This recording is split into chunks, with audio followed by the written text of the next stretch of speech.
अगली खबर आपको बताते हैं कनाडा से। कनाडा के लोगों के लिए भारत ने वीजा सेवाएं निलंबित कर दी हैं। अगली सूचना तक के लिए वीजा सेवाओं को निलंबित कर दिया गया है। कनाडा के नागरिक फिलहाल भारत नहीं आएंगे, सीधे तौर पर यहां रोक लगा दी गई है। तो कनाडा के साथ भारत की तल्खी बढ़ती हुई नजर आ रही है। कनाडा के ऊपर कई सारी पाबंदियां भारत लगाता हुआ नजर आ रहा है, जहां कनाडा की तमाम जो कंपनियां हैं उनके ऊपर उनको ट्रोल करते हुए भी लोग नजर आ रहे हैं सोशल मीडिया पर। वहीं कनाडा के लोगों के लिए भारत ने वीजा सेवा भी निलंबित कर दी है। तस्वीरें आप देख रहे हैं। Welcome to India visa application centre Canada. India visa services have been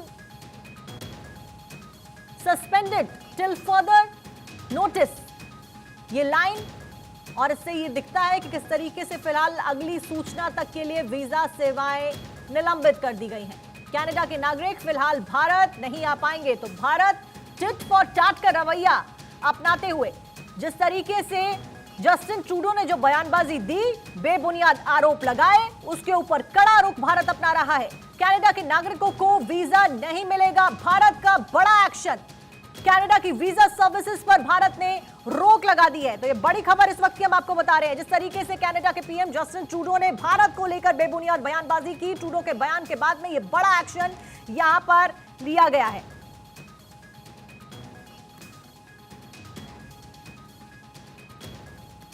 तो देखिए, कनाडा के पीएम के द्वारा निज्जर की हत्या के आरोप भारत के ऊपर लगाए गए। 18 जून को निज्जर की हत्या कर दी जाती है। खालिस्तानी समर्थक था निज्जर और उसकी इन्वेस्टिगेशन फिलहाल कनाडा में चल रही है, जिसको लेकर सदन में जस्टिन ट्रूडो ने आवाज बुलंद करी और भारत के खिलाफ आवाज उठाई।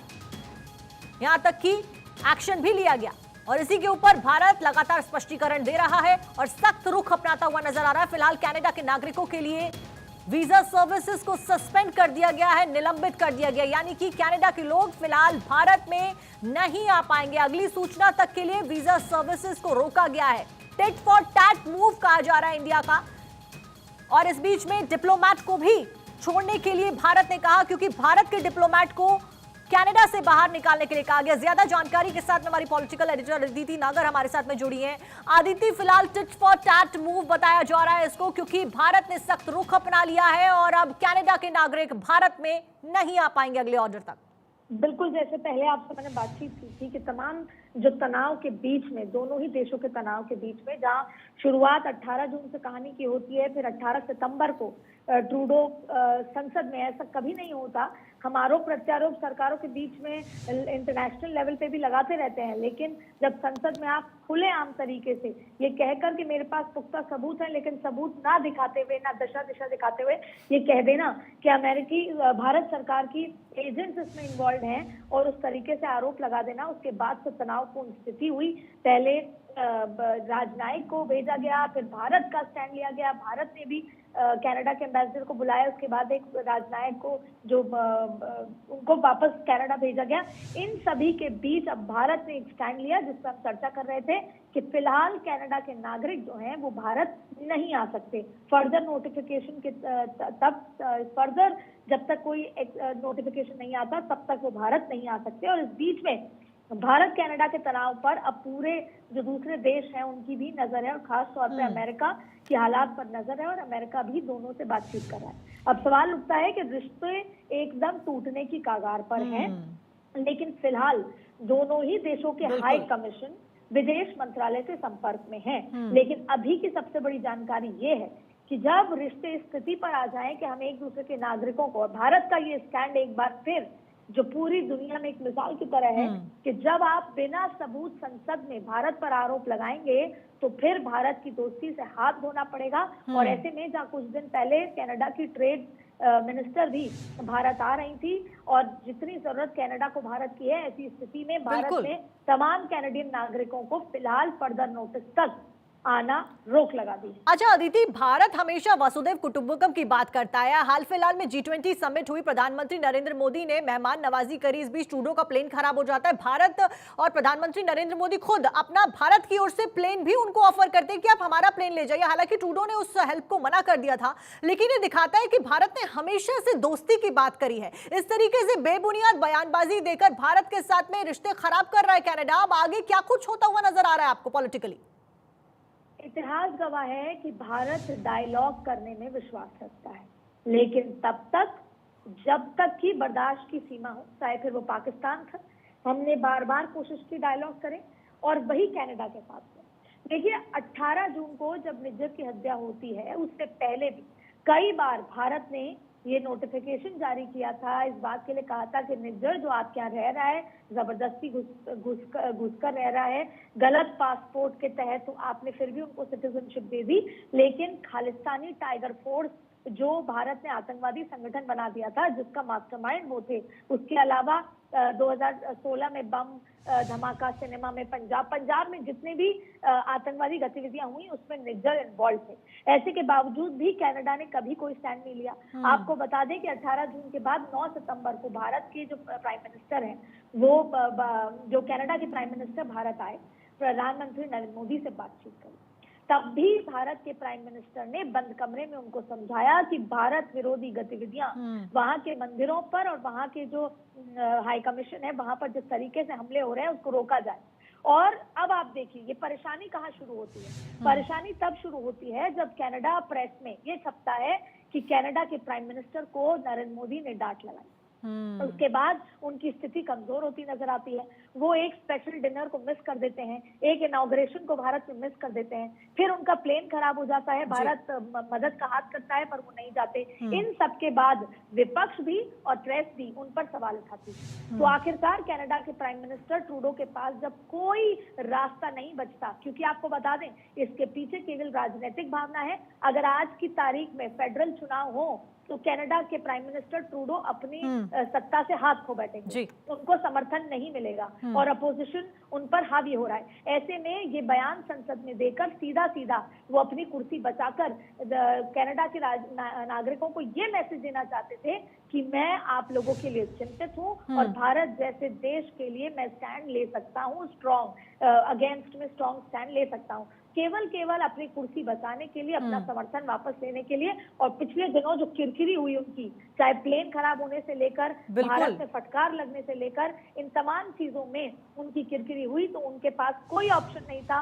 बिना इन्वेस्टिगेशन, बिना सबूतों के संसद में उन्होंने ऐसा बयान दिया और अब भारत की दोस्ती से हाथ धो बैठे हैं और भारत ने दो टूक स्टैंड लेकर कनाडा के नागरिकों को आने से मना कर दिया। बिल्कुल अदिति, और चुनावी क्योंकि बयानबाजी इसको कहा जा रहा है, लेकिन चुनावी बयानबाजी की वजह से ट्रूडो खुद ही अपने बयानबाजी के जाल में फंसते हुए नजर आ रहे हैं। क्योंकि आज ही हमने अपने दर्शकों को एक खबर दिखाई, विजुअल्स भी दिखाए कि किस तरीके से जब भारतीय पत्रकारों ने जस्टिन ट्रूडो से सवाल किया तो वो जवाब देने की बजाय वहां से भागते हुए नजर आए। बिल्कुल, लंबे समय से ना सिर्फ भारत बल्कि कनाडा की मीडिया को भी वो जवाब देते नजर नहीं आए और पिछले कुछ दिनों में वो एक कमजोर शासक के रूप में नजर आए। चाहे फिर वो भारत ने जब अपना स्टैंड रखा कि जिस तरीके से भारत की एंटी गतिविधियां हो रही हैं उसको रोका जाना चाहिए, कई बार जो खालिस्तानी संगठन जिस तरीके से आंदोलन उठा रहे हैं, लेकिन सवाल इस बात का है कि बार बार इंटरनेशनल फोरम में ये बात उठती आई है कि कोई भी धरती एक्सट्रीमिज्म को, टेररिज्म को अगर बढ़ावा देती है, चाहे फिर वो किसी और देश के खिलाफ क्यों ना हो, तब तक के लिए ये बर्दाश्त नहीं किया जाएगा। सीधा आप खालिस्तानी संगठन जो भारत के खिलाफ लगातार गतिविधियां कर रहे हैं, एंटी गतिविधियां, उसको आप बढ़ावा दे रहे हैं, उस पर कोई एक्शन नहीं ले रहे और पिछले लंबे समय से करीबन दशकों तक ये हो रहा है। और ऐसे में फिर भारत की मीडिया ने और खुद कनाडा की मीडिया ने प्राइम मिनिस्टर पर सवाल उठाया। इसके बाद शायद कनाडा के पास कोई और रास्ता नहीं था और सीधा राजनीतिक भावना से प्रेरित उनका ये बयान 18 सितंबर को संसद में आया, जब उन्होंने सीधा भारत के एजेंट और भारत सरकार पर सवाल उठाया। ऐसी स्थिति में कनाडा के प्राइम मिनिस्टर ट्रूडो के पास फिलहाल भी कोई जवाब नहीं है, केवल इसलिए कि वो अपनी सत्ता बचाना चाहते थे। और फिलहाल और अदिति, भारत कभी ऐसा रुख नहीं अपनाता, भारत को मजबूर किया गया है इस तरीके से कड़ा और सख्त रवैया अपनाने के लिए कनाडा ने सबसे पहले आधारहीन और बेबुनियाद बयान देकर भारत के डिप्लोमेट को बाहर जाने के लिए देश निकाला दे दिया, जिसके लिए उनके पास सबूत नहीं थे। जिसके बाद हालांकि भारत ने भी सख्त रुख अपनाया, टिट फॉर टैट रवैया अपनाकर कनाडा के डिप्लोमेट को 5 दिन के अंदर छोड़ने के लिए देश निकाला दिया भारत ने। उसके बाद अब भारत ने यहाँ पर रोक लगा दी है ताकि कैनेडियंस इंडिया में ना आ पाए अगली परमिशन तक, अगले सूचना तक। इस बीच कनाडा क्या कुछ नजर आ रहा है करता हुआ आगे? देखिए, कनाडा की स्थिति खराब होती नजर आ रही है, चाहे फिर वो उनकी इंटरनल जो खुद की चुनावी स्थिति हो। लेकिन आपको बता दें कि लंबे समय से भारत हरदीप सिंह निज्जर के खिलाफ जिस तरीके से वो षड्यंत्र रच रहे थे, खालिस्तानी टास्क फोर्स को वैसे ही आतंकवादी संगठन घोषित कर दिया था, लगातार वारंट जारी करने के बावजूद भी कनाडा सरकार की तरफ से कोई मदद भारत को नहीं मिली, तब भी कोई दिक्कत नहीं थी। लेकिन ऐसे में जब संसद में इस तरह का बयान निकल कर आता है, ये हत्या हुई 18 जून को, 18 सितंबर को, ठीक 9 दिन बाद जब वो G20 के बाद जब वापस कनाडा पहुंचते हैं तो अपनी स्थिति को मजबूत करते हैं। इन्होंने ना सिर्फ भारत के खिलाफ जो स्थिति हुई राजनायक को भेजा, उन्होंने अमेरिका को भी, फ्रांस को भी, इन सबको इन्फॉर्म भी किया। लेकिन आपको बता दें, भारत और कनाडा के इस राजनयिक संकट पर अमेरिका, ब्रिटेन, ऑस्ट्रेलिया ने अपनी प्रतिक्रिया भी दी है। अमेरिका ने भारत के खिलाफ कनाडा के आरोपों को बेहद चिंताजनक बताते हुए ब्रिटेन ने कहा है कि कनाडा के साथ करीबी संपर्क बनाए हुए हैं, हम लोग बातचीत कर रहे हैं। ऐसे में फिलहाल कनाडा अलग थलग नजर आ रहा है और इस बीच में भारत का ये स्टैंड कि नागरिक अब भारत नहीं आ सकते और इससे संबंधों में ट्रेड में भी फर्क पड़ेगा, ट्रेड में पड़ेगा तो जॉब्स पे पड़ेगा, जॉब्स पड़ेगा तो अर्थव्यवस्था पे कनाडा पे पड़ेगा। और कनाडा जहां पर चुनाव सिर पर है, जहां पर उनके पास समर्थन नहीं है, ऐसे में पूरी तरीके से प्राइम मिनिस्टर अपने ही गलत बयान की वजह से अब राजनीतिक संकट के घेरे में आते हुए नजर आ रहे हैं। बिल्कुल अदिति, और भारत ये पुराना वाला भारत नहीं है। अगर कोई आंख उठा के देखेगा तो उसे माकूल जवाब दिया जाएगा। बहुत बहुत शुक्रिया आपका तमाम जानकारी देने के लिए। इस बीच में बड़ी खबर सामने आ रही है, लखनऊ